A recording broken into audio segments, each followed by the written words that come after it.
কর্মসূচিতে আমার থাকার কথা, সেখানে আমাকে ডাকা হবে। আমি এই রাজ্যের কোনো পদাধিকারী নই, আর সেই জন্য এই রাজ্যের সব মিটিংয়ে আমাকে থাকতে হবে এরকম নয়। এখন সাংগঠনিক কাজ চলছে, বুথ তৈরি ইত্যাদি, নির্বাচন আগে।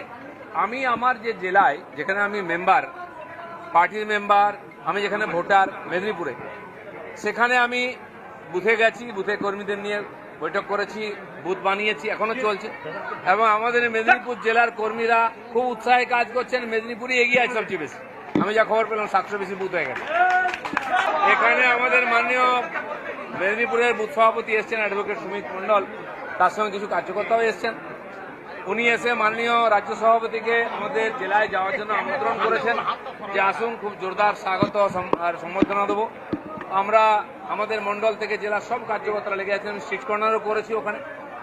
সেদিন শ্যামাপ্রসাদ জয়ন্তী 6 তারিখে খড়গপুরের মাননীয় শ্যামাপ্রসাদজির মূর্তি স্থাপনা করেছি আমরা।